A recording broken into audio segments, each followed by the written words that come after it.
Welcome to Tech Tuesdays, the podcast that plugs you directly into the vibrant world of technology and innovation. I'm Dunstan Powell, External Affairs Director at BetaDen. And I'm Daniel Philippe, Marketing and Communications Manager.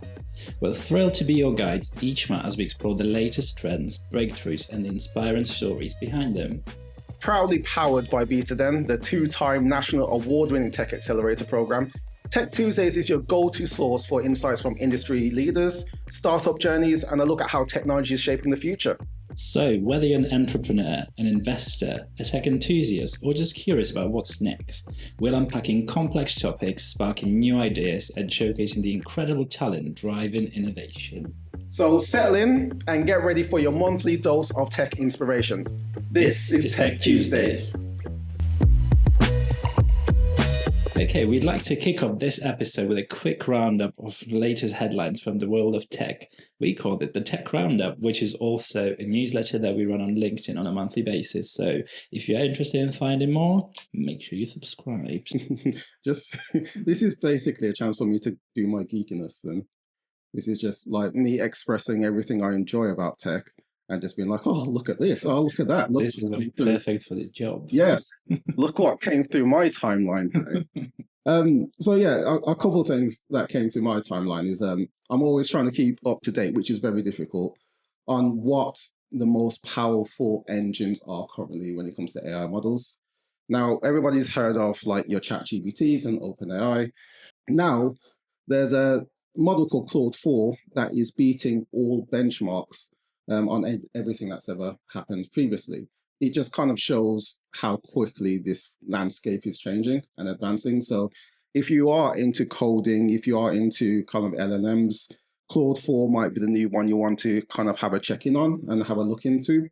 But the people at Anthropic who create this have also found out that their AI is so powerful that it's starting to reason itself in a sense of it would actually blackmail some of its users. Oh my God, no way. So how this goes, these are fictional settings. So they put fictional settings into the program. And they'll have like, say, they'll start telling Claude, oh, so-and-so is having an affair, look at these emails and things like that. And then when they threaten Claude with, oh, we're going to shut you down now because we want to move on to something else, Claude will all of a sudden say, oh no, if you shut me down, I'm going to release all this footage and release all this information on you. So that is kind of a weird kind of sense of self kind of prevalence that we've not quite seen before. It is a very strict manner in which you have to put in. It's something very strict you have to put into the prompts in order to get this engagement, but it's happening a lot more than it has previously. I don't think we've seen something like that quite yet. It is quite scary when you think about how rapidly it's evolving, and is it like, are we actually heading for the Terminator universe? But it's also good to know that it's not something that's happening naturally. Actually, you have to put a prompt in for that. I think the key word here is always yet. It's not, and this is the thing that people worry about, isn't it? It's like, oh, the future's coming. We don't know what's going to happen yet. We don't have any legislation or regulation around this, and oh no, what's going to be this? And Terminator is going to come and destroy us all. Well, hey ho, speaking of Terminator, Elon Musk has been doing this thing. Oh yeah, he's always doing his thing. Yeah, he's always doing his thing. You can see he's like kind of stepped down from government just a tad to kind of get more involved with the Tesla and actual business he's supposed to be running. They've built these robots called Optimus. Oh yeah, I've seen those on TikTok. Yeah, they look like fun. That's what you consider fun. It's a bit weird because if you're going to combine things like, Claude, and then you're going to combine it with these robots that can basically be butlers in your home, and they're like cooking for you, and they're there like making you food and cleaning and washing the dishes and all that, then what can you really trust? Where's the end game for this? Let's not give them any ideas. The innovation of it all is incredible, but it's also quite, scary. Where is it going to actually go? Yeah, what's the end game? I know we always push about like the betterment for man, giving people enough time to be humans rather than the mundane. when it comes to what AI can take over. But let's kind of be real about this, which is there will be someone out there who's thinking on the opposite spectrum on things when it comes to these things. But hey, I'm just living life. I'm just taking it one step at a time and just enjoying all of these. I was talking to you the other day about there's an old film in 1990s from Robin Williams called Bicentennial Man. One of my favorite films from other than Hook from Robin Williams, and it's about a robot who starts becoming more human, starts thinking more on itself, starts having self-actualization, and just talk about ethics and philosophy and all that. And then it legally gets passed, by the end of the film, it legally gets passed as an actual human. So he becomes human in a sense, even though he's still a robot, but all the ethics behind it makes him human. And it really answers, questions what makes a human human.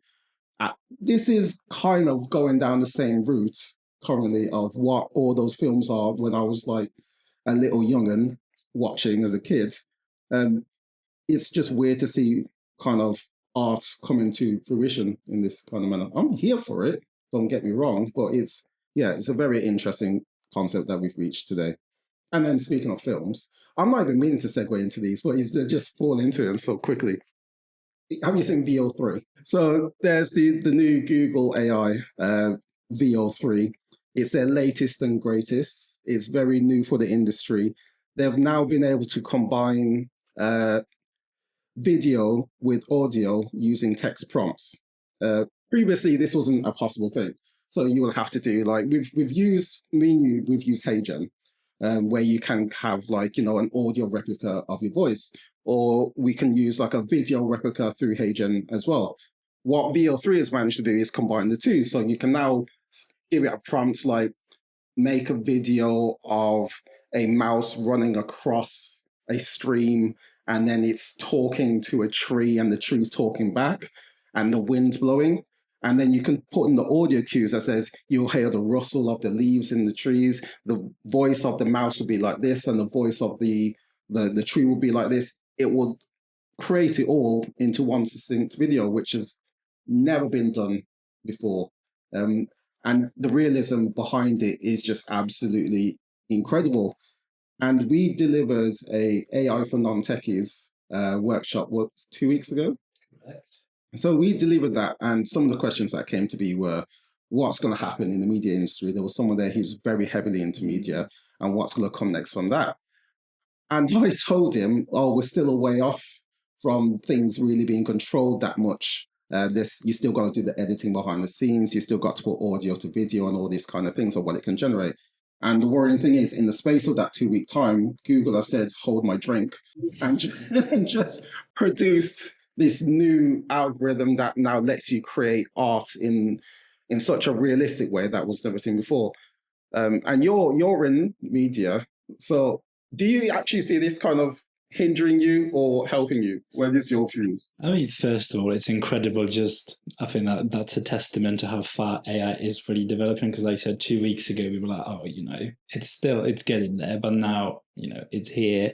I never really thought of AI as something that's there to hinder you. It's a tool that's there to support your job and, make your job more efficient. Yeah, it is mind-blowing.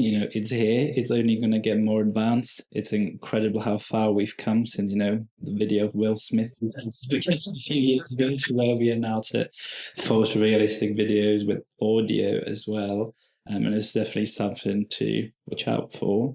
Yeah, it's steadily starting to get real-world physics more and more real and or more realistic. And the applications could be gaming, it could be like film, it could be media production for small businesses. There's a lot of use cases out of this new model once they truly release it to the masses that can really change the game. But then you're looking at things like YouTube, what's real? How do they even know that this is real? Because we've tricked audiences before. Very true. So how even videos like this, you're probably now on the other side of the screen thinking, is this really them? Is that really his voice? Is it really a video of these people who are in front of me? Or is this all an AI construct? Which at this very moment in time is very, very possible. I promise you, we are real. This is actually us like having this conversation, but it changes the game of how much we can now produce and how much time and effort goes into this. Like I said, I always think AI is there to make people and make humans more human. Have those interactions, go off on holiday, spend time with your family, spend time with your kids, your partner, whatever you want to do. Let AI deal with the kind of, the broad day work that you don't want to deal with. But it is about kind of learning these new factors, and there is a lot to learn, which is why you should plug into Beta then, become part of the community. I think we'll wrap it up there. I'm going to shuffle over to the other side of the desk, and we're going to welcome our first guest. First ever guest. Welcome, Dan. We got Daniel Lewis here. He's so excited. I've been told not to look too much as well. Hello. Thank you for having me. Thank you for coming. We're pleased to have you. Do you mind just kicking this off by introducing yourself? That's fine. So my name's Dan Lewis. I'm the founder and managing director of freeagent247.com. Oh, yeah. Yeah, no, it's good. You know what the funny thing is? Before we get into the questions and stuff, this is what I mean. I get sidelined a lot. I've never heard you say that. The weird thing is, I knew of you before I ever met you. Okay. Because I do know when it comes to the Beat Them program, you were putting in applications before. But it was for the Accelerate program, which you weren't quite at that stage yet. But correct. You were very famous before. Very famous. Yeah, no, you were very annoying. Well, that's all the class is famous, isn't it? Okay. Yeah, you were out there before I even saw like the free agent fully thing come through applications and all sorts. So it'd be kind of like good to finally get a bit more about kind of who you are, your background, where did this whole thing come to be? Sure. So free agent for me was a lifelong dream. And still is. So I'm very grateful for every opportunity that I get. But no, when I was a very young boy, back in the day, I was in a history class, and I don't know why it was a history class, but it always stood out to me. I think they were going to ask, what do you want to be when you grow up? And I said, I want to run an estate agency in Worcester. And since then, that's been my sort of ambition. So every sort of life decision, genuinely, personally, professionally, I've made was centered around achieving that goal. Yeah. So very much that tunnel vision of this is what I want to do and how do I get there. There's no sort of set rule path or rule book for it. But obviously getting into the industry, I skived college to be an estate agent, sorry. And don't do that, kids. We'll do it if you really want to do it. But yeah, so I knew exactly what I wanted to do from a very young age. So all of my decisions were very much centered around that. So what attracted you towards this estate agent life? What was you watching as a kid that made you go like, yeah, that's got to be. Oh, it's a brilliant question. I'm so excited about MTV Cribs.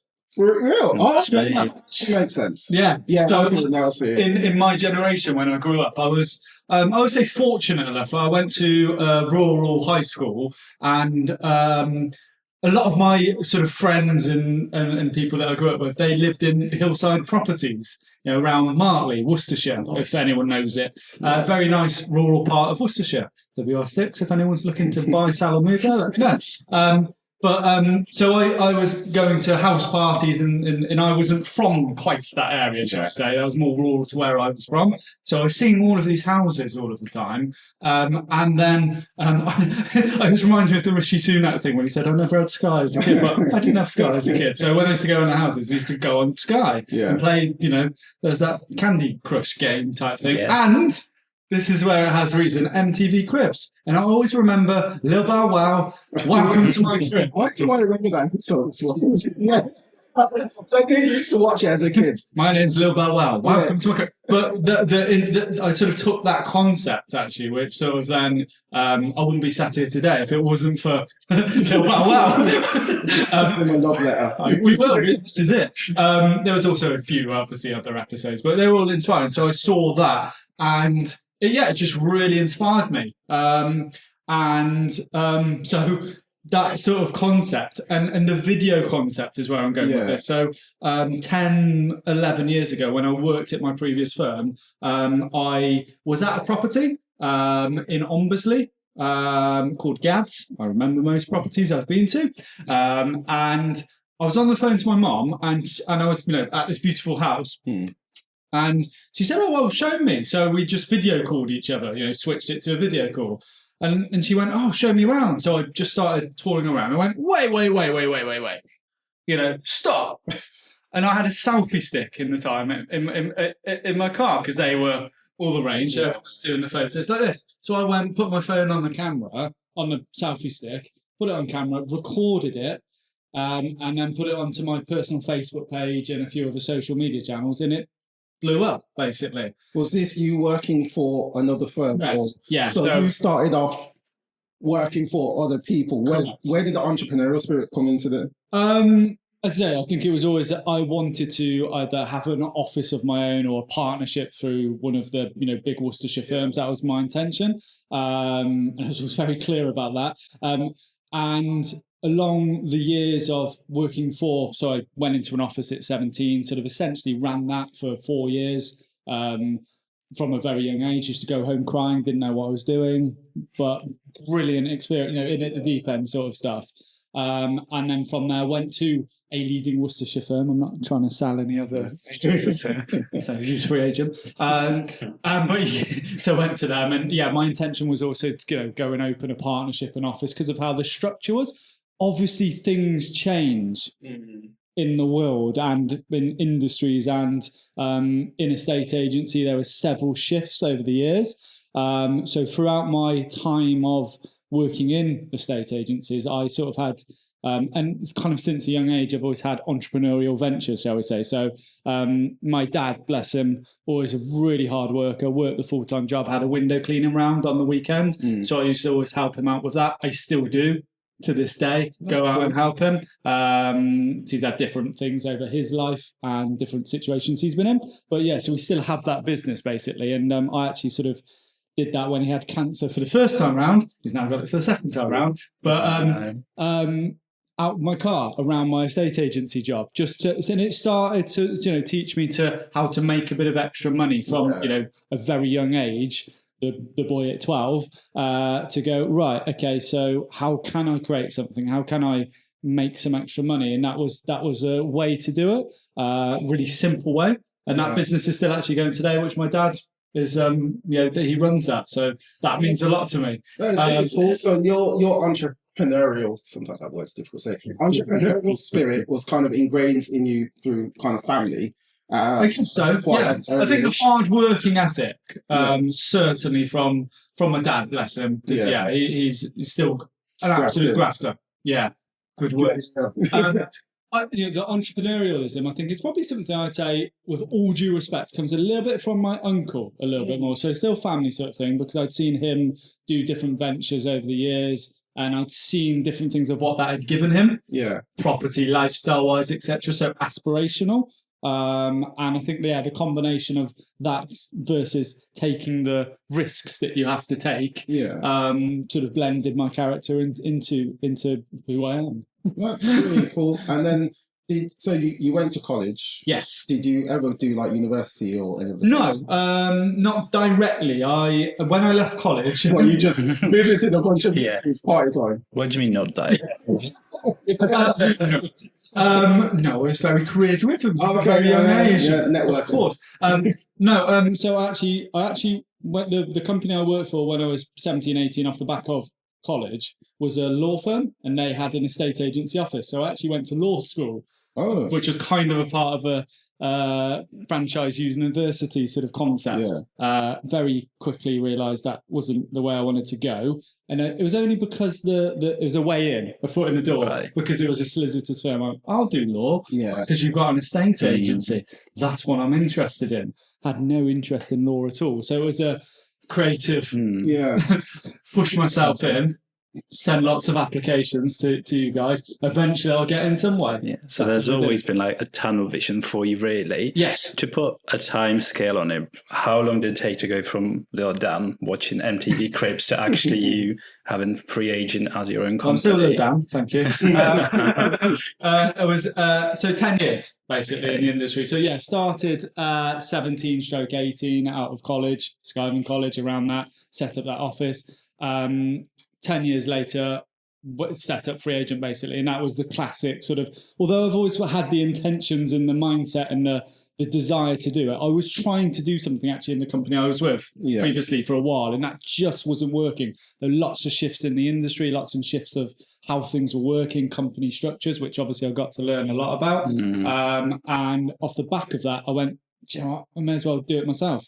And I'd had these entrepreneurial ventures, window cleaning. I was doing social media for the estate agency I worked in, stroke other companies at the time. So I kind of went, do you know what? Can I buy myself a period of time? Because if I take the leap of faith, I'm going to need something. So, and I kind of just got to the point where after that 10 years, I went, I don't want to be here in another 10 years' time. And I need to do something. So I actually didn't quite have the full concept for Free Agent at the time I quit my job. But I quit my job and made myself do something. Because I had these other things, pockets where I was, well, I'll keep myself busy with that. You know, I'll maybe go and help out in an estate because that's what I wanted to do. But by quitting my job, it pushed me. Yeah. So I had to push myself to push myself. Is what I always say. It's like a scary point to like be able to just jump off the ledge like that and just be like, okay, I'm gonna fully back myself. Yeah, absolutely. Yeah, absolutely. And I don't think it gets any easier. That's what I'd say. We're now 7 to 8 years easier, and I've been on plenty of business courses and spoken to plenty of mentors and people over the time that they still say, it doesn't matter, whether you're 1 year, 5 years, 10 years, or six minutes in. Every day is a challenge. So that's what I thrive upon. So and I'm so grateful for the last 7 to 8 years of Free Agent. It's crazy to say that we've been going that long. That's brilliant. Well done. Thank you. Through the time of the last 7 to 8 days, you look at the thing Brexit, COVID. It's been a tough time. But there's always something. Well, you've backed yourself, and that is very, very impressive to me. Because not a lot of people have the strength or the kind of gumption to just be able to be like, I'm going to bet on myself. There's a lot of gamblers out there who go to Nevada every year and they'll hit Las Vegas and the slots, but they wouldn't back themselves in the same essence that you have, and it's kind of proven in itself. Do you have that, like, was there any case of a backup? So were family all supportive around you when you were kind of in this world and you was just saying, like, I'm going to quit my job and I'm going to do this for myself? Yeah, I mean, I've always been so grateful, and I've mentioned my dad earlier. My mum and dad are paramount support system to me. I don't have a big family, don't have a large family. I didn't have a girlfriend or wife or anything at the time. So I think there's an element of that as well, which comes in of... focus. Yes, is what I would say, because that's what I wanted to do. And that was purposely made that way to allow me to have that freedom, Free Agent, to sort of plow. So I knew it's going to take everything. It still does, but you just have to manage it better. But I've had fantastic support from close family. And this is something I always say: you only need one person in the world to believe in you. And I think I had 2 that really believed in me. Mum was always the pusher. I think Dad's always a little bit more, as you said earlier. But it takes one person, I think, to have that genuine belief in you, and that's so powerful. And we've, like, since you've been like through the Beat Them program as well, we've met some of your team, and it seems like they push you in the same way. You seem like you have quite a well-knit team around you, especially with like Chanel. Chanel's the one we've like met mostly. How was it kind of trying to find that structure in the Free Agent kind of, the Free Agent environment, and building that team together who can push you to this next level of now you're lasting 7 years and you're looking to push further and beyond? What was it like building that team? There's lots of positives and negatives that we've had over the years, I think. Recruitment is so important. So, and actually we're a lot smaller as a team than what we were a few years ago. So it's something I've learned is quality of people around you. And, you know, something I've always really wanted as a, you know, business owner is to have people that are very consistent and they're there. I've not mastered it. That's what I'm saying here. And that's no disrespect to my team. I think that they are fantastic, as you said.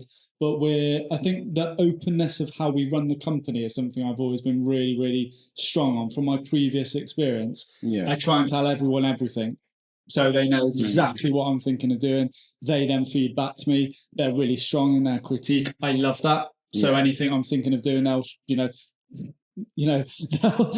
encourage or discourage it, which is so vital. So in terms of how we operate, very open policy as a business. And I think that's one of the reasons that we have that sort of close-knit team, because there's no secrets. It's all out there. We're all sort of trying to work on the same mission. We have had things as well go on in-house. So just to touch upon, you know, I must shout out, there was, so Gerard was the first, we had Gerard Smith, who was the first person in the business with me from the start. And unfortunately, he passed away sort of a year or so ago. And I think these events as well, they also help shape you and me, the business. And so certainly Chanel, as you mentioned earlier, she was with us through that period of time. And she saw the challenges that brought to bringing the business together to now take it forward to the next level. So yeah, it's constant. You have to have trial and error. You have to be really open, have to have the hard conversations. We say the power in you know, any conversation lies in the conversations you're not willing to have normally. So having the hard conversations earlier is better. So how did you go about developing how was your leadership style developed? It's still developing. I think the biggest thing I've learned is nobody knows everything other than you two and James over there, of course. But you grow up and you look at everyone, and you think everyone's got it figured out. They know exactly what they're doing. They know how to run this company. They know how to solve that problem, do this. And of course, there are people that have those strengths, but nobody's got everything figured out. Everyone's sort of trying the best they can. That's just something I've always said. I'm just always trying to do the best I can with what I've got at that given time. And how that sort of reflects in terms of a leadership style is how it is. Quite sort of very genuine. And that sort of open book policy, I think, is something, as I've said, transparency. Thank you. That's a great brief. Yeah, what I kind of wanted to, since we are a tech accelerator, I might as well do the segue right there then. I kind of wanted to go into a bit of what you believe your future looks like. So you've done very, very well for yourself, I'll say. Oh, no, I wouldn't say that. Yeah, like to accomplish what you've accomplished, it takes, like I said, a different kind of gumption, a different kind of force of nature to believe in yourself and to just go for something like that. That's why I love being in this role and having these conversations with entrepreneurs, because it's like you guys are superheroes in your own right. It takes that kind of belief to really do what you want to do and what you're mostly passionate about. Some people have different drives. Some people have the money drive. Some people saw it on Cribs as a kid. And some people want to, they just want to live comfortably. So whatever their exit game is what their exit game is.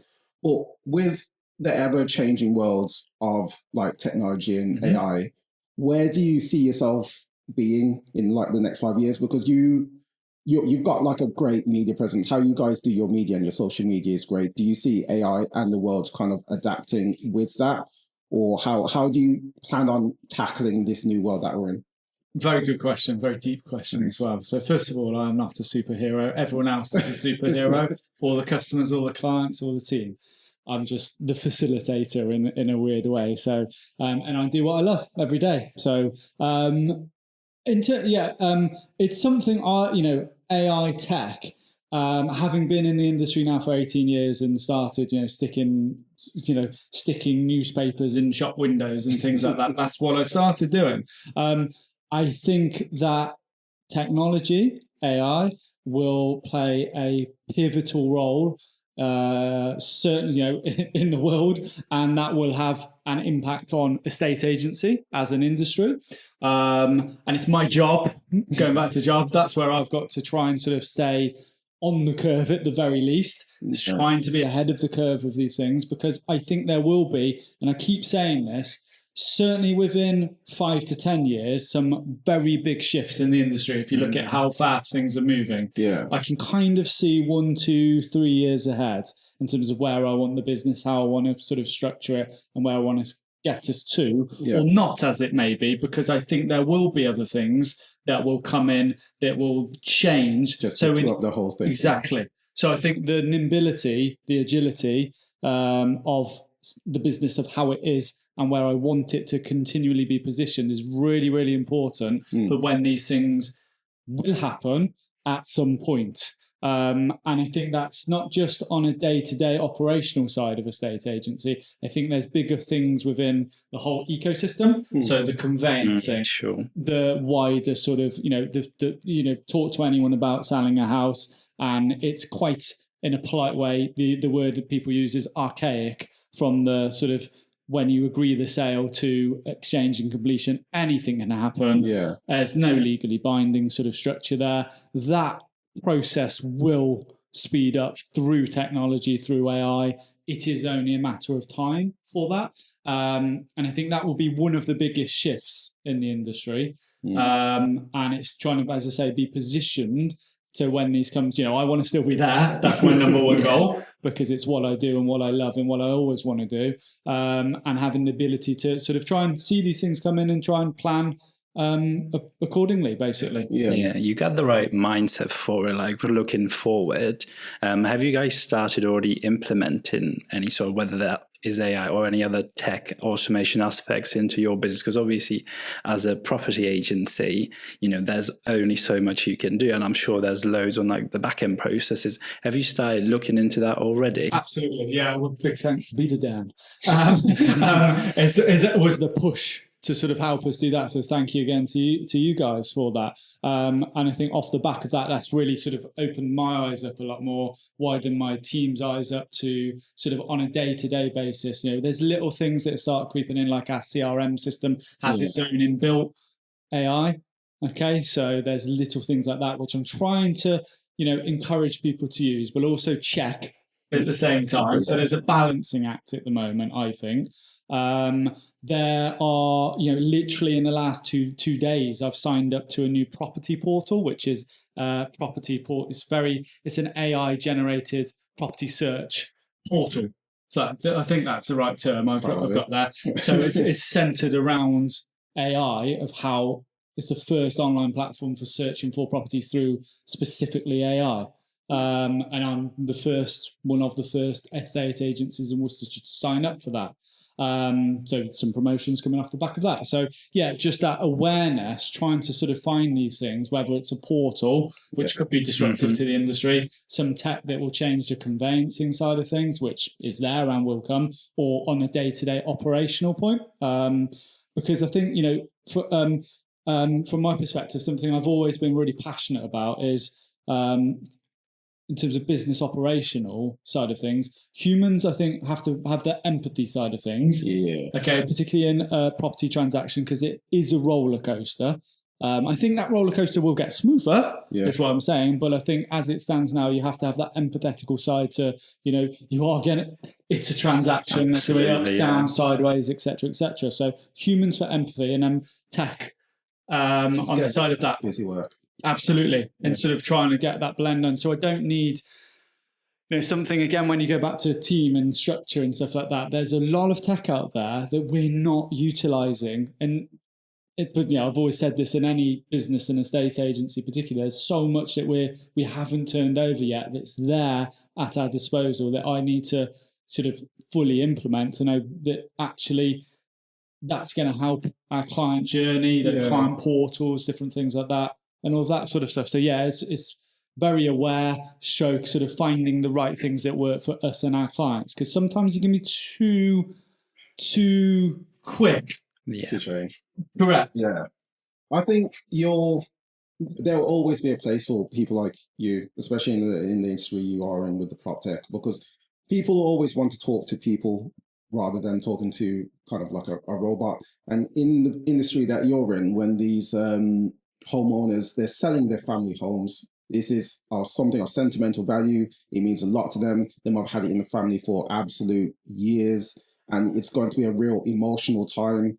And they'll want that person to relate to rather than something that is still seen as quite a soulless kind of internet bot.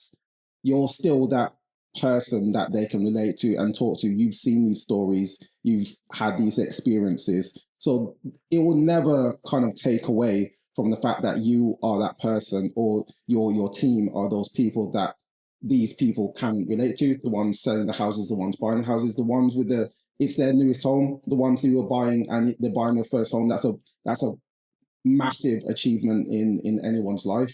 They're not going to want to share that with, like a robot that they can, or Siri. Yeah, Siri's probably easiest one to kind of counteract it. They're not going to want to share it with Siri. They're going to want to share that with Dan. Thanks, Dan. You really helped me find my forever home. And I think that kind of sentimentality will always be a key factor when we're looking at, what AI can do and what AI necessarily can't do yet. No, it'll never take away the soul of it, and I think that's definitely what you bring. But yes, it can speed up the processes. It can certainly help.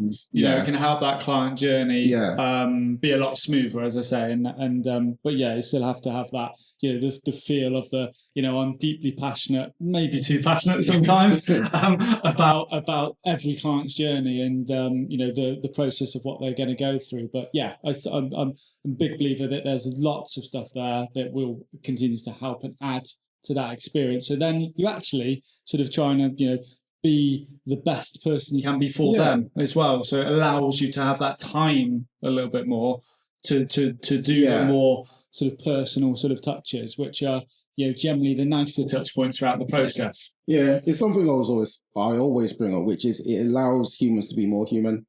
Nice. So it allows you to be more of a person, it allows you to be more human, while all the stuff that, let's face it, none of us like doing, well, some of us like doing, but all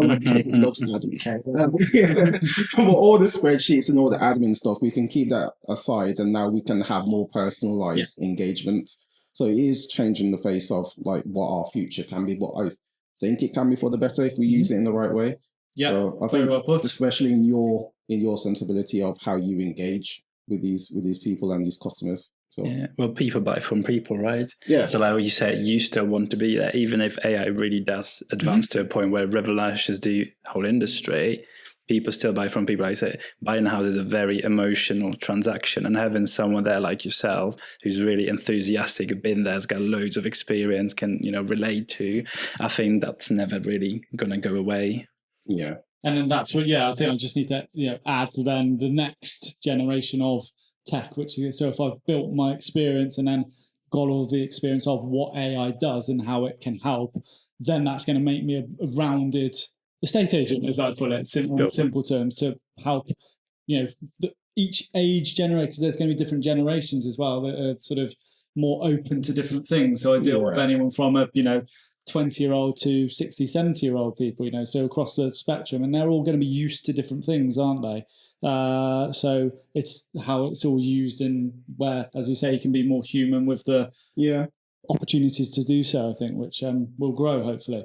I just saw a stat before you walked in, and I'll find it again. I'll put it up on screen or dashboard. I'm not on editing this one. Okay, well. Yeah. And it said for the first time ever, internet bots have taken over most of the internet. So internet traffic is now run 51% by bots and 49% by real actual humans. And 38% of those bots are malicious. So these are the ones who are doing the phishing. These are the ones who are doing the frauds and all that kind of stuff, and the data, trying to capture people's data and everything. So the reason why I brought this up, one, scary world of what's real and what's not, but I'd also like to get your opinion. in what is real and what is not to see if you Whoa. can find it. So we have a little game Fantastic. to play where we're going to show you some some images and some videos, and we'll try and see if you can figure out which of these This is where we get exposed. which ones are AI generated, Okay. and which ones are real pictures taken by real photographers or real videos. Okay, so we'll bring that up on the. Can you pass me that mouse, please? How this will work, and everyone at home watching, you can play along as well. If you're listening, go over to YouTube and you'll be able to watch as well. So we've got two pictures side by side, and you'll have 10 seconds each to try and figure out which one's AI and which one isn't, and which one's AI generated and which one's a real photo that someone's taken. Okay. So you just want my natural reaction on? Yeah. And if you just look at them and see if you can suss out which is which. And you'll have 10 seconds to do so. And whichever one you think it is, just say left or right, and then I'll reveal which one it actually is. Okay. So I'll pull up the. Okay. That game, right. Here we go. Go. Do I have to tell you within the 10 seconds? Yeah. I'm going to say, okay, my immediate gut instinct was the one on the left is real, and then the one on the right is not real. However, during the course of looking at that, I'm going to switch at the last moment. So you're saying the right one's real and Correct. the left one isn't? Yeah, I'm going to go with that. Okay. I initially thought otherwise. Yeah. That's what I'm saying. But during that time, I'm going to switch. Okay, what I will say is you should stick with your gut. So always stick with your gut. Your gut's the most humanistic part about you, so you probably should stick with your gut. See if it'll work around for the next one then. Okay. Oh, I'm so disappointed in myself. All right, ready? Yeah. Okay. This is hard. This is so hard. I think that's the point, isn't it? Thank you. I've absolutely no idea on this one, but I'm going to say that the one on the left is AI generated, and the one on the right is real.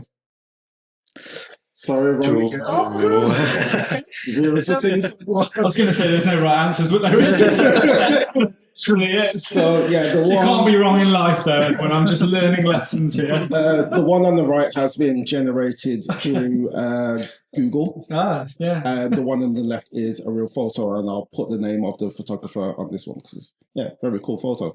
Okay, ready for the next round? Absolutely not. Okay, so this is similar to the last shot. I can't remember which way around the one. Oh, that was easy. Okay, so I'm going to go right, real, left, AI. Well done. We got one. I went with my gut after that. It's quite similar to that first image, isn't it? So, yeah, it's really, to be fair, I can't really tell too much of a difference. It's very difficult, especially when the photographer does such a good job on the original photo. And the screen's about 40 meters away. Yeah. They've really made this hard for me. So you're 1 for 3 so far. Yeah. The last 2 are videos. One? It's 2-1. I'm 2-1 down. So 1 out of 3. So. Yeah. 1 out of 3. The last 2 are videos. We'll see how well you do on these ones. Ready? Okay. I thought it was me then a second. I've got to tell you which one's the real and AI. Okay, so left, I'm going to go real. Right, I'm going to go AI. I'm sorry to tell you. The left one is AI. The right one is real. Okay. Yeah. Okay. Don't believe you. Showing. They're lying. Okay, last one. Okay. Left's got to be real. Right, so AI.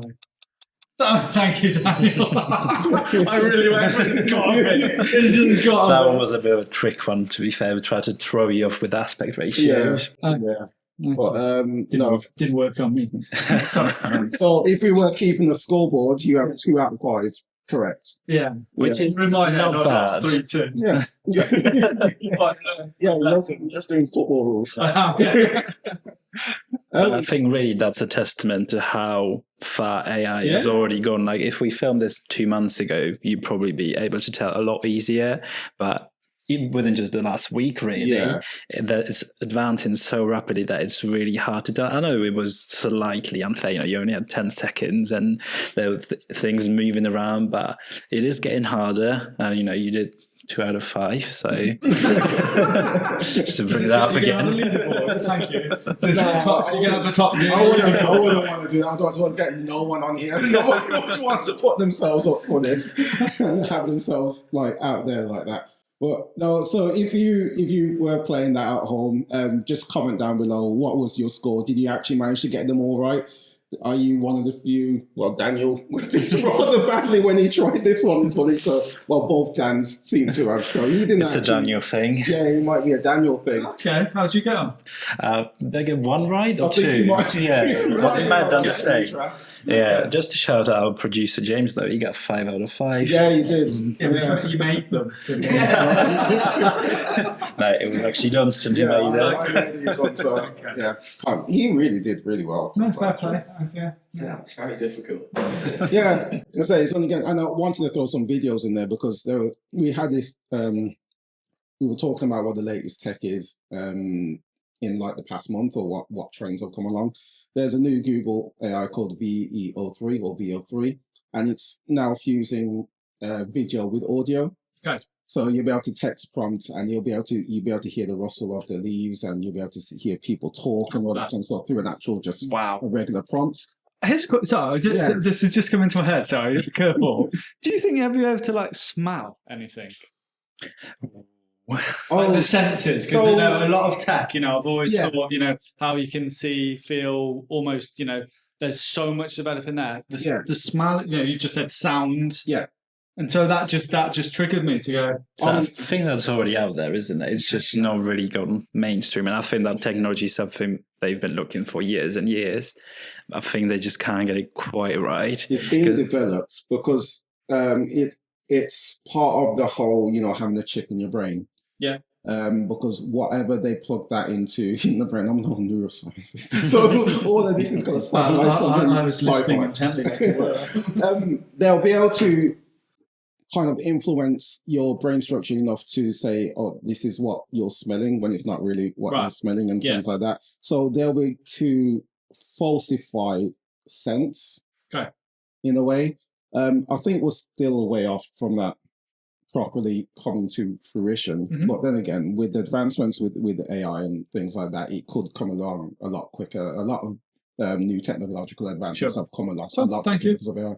Well, total curveball. Yeah. So soon you'll be able to smell. Shout out to Collabs down the road from here. We're currently filming in Kidderminster. They have you been there? No, but I know what you're going to say. The box that they have. The sensory rooms. Yeah, the sensory. You mentioned it on one of your. Yeah. Oh, yeah. So there are things like that are out there where they put you in a kind of room. And it's mostly there for mental health, so to help you relax once you've been in the kind of the office environment, or if you had a really stressful day or whatnot, you want to get away from family for, and you can kind of hear everything, you can see everything, you can smell everything. It puts senses through it all. So yeah, there's things like that that are being developed, but there are also chips that will go directly into your brain, and it'll just affect you in that sense. So yeah, crazy world, eh? Beautiful. Well, yeah, there's a lot still to happen, and there's a lot to come out. It's quite difficult, and you probably have the same sense because you have to try and keep up with it as well. But yeah, keeping up with all these trends and it's a full-time job in itself. Isn't it? Yeah, it is. Shout out you. How do you cope? Don't cope. Coping is not coping. Not coping is coping. So you have to. I think. It's you have to be selective with what sort of you're going to concentrate and look at, and try and really apply it to. You have to be a little bit selfish with it, I guess, and go, how's this going to have an effect on my world, my industry? Maybe is how I sort of try and cut through and go, well, how, as we were saying earlier, is that something I could implement? Is it going to help me? Have that general awareness. I think is very good, but then also trying to sort of cut through and just see. What is something that actually you feel has some legs to help you and your business potentially. So yeah. So, and also being a business owner, what do you actually do for fun? What business is fun. Okay, all right. Yeah, fair enough. That was an easy one. It's a Richard Branson quote, I think, isn't Yeah. it? Yeah. So it's property for money and business for fun or something. Yeah. But no, genuinely, as I said, I love what I do. Yeah. So what fun for me is going to visit a random property or something like that, and that's still property related for me. Yeah. So filming a podcast, doing this, it's a lifestyle choice, I think. Switching off. I was just listening to a podcast on the way over here, and they say if you're in business or if you're an entrepreneur, I don't think you don't switch off. No. It just gets parked, and so you have to do things that sort of force you to be in the moment. Is something I've learned. So racket sports is something for me, which so because all you can think about is the ball. Yeah. So tennis, paddle, that type of thing, table tennis even, just something where you have to be in the moment, because all you can think about is returning the ball. The email, the this, the that, the tech, the XYZ is still there, right? But in that moment, I have to go, right, I'm hitting tennis ball back, for example. Yeah. Running as well. Quite cliche. But I've just signed up to do a half marathon. Is that the Worcester one? It's not. It's actually Battersea but I'm doing it in support of Worcestershire Prostate Cancer Support Group. Oh, cool. Fundraising for my dad's cancer.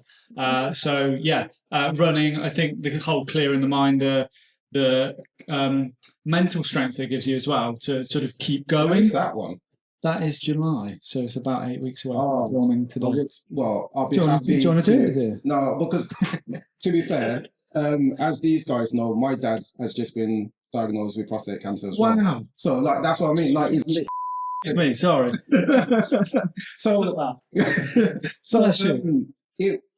I'll definitely give money to it. If it was further away, I would actually train to run. Bless you. With you guys. So I'll be happy to provide some at least. Bless you. So really interestingly, this might be something else here, because one of the lads who I met on Betadine course, Dan Cook, is the trustee for Worcestershire Prostate Support Cancer Group. So the connection of that's brought me through, and then we had a conversation. I said, well, I'll raise funds for you. Great, because he obviously so we'll pick up on that. You're doing amazing work, Dan, and we'll put a link in the bio to a fundraiser, because it's a very important cause. Yeah, please give what you can, because it affects a lot of lives, as we both know. So another thing, before we kind of round this all off, and we send you home on your day so you can. That's what we're staying here all day. This is my fun. No, the office is here for you to use, isn't it? So you're more than welcome to kind of use the space as ever you see fit. But what is the end game? What's your goal? What's on your vision board? Okay, if what's on the vision board, but in terms of me, free agent, everything, I continue want to give the best I can every single day till I can no more. Would you? So, free agent. Mm-hmm. Is this in the best sense of free agent, or the best sense of you personally? Yeah, both.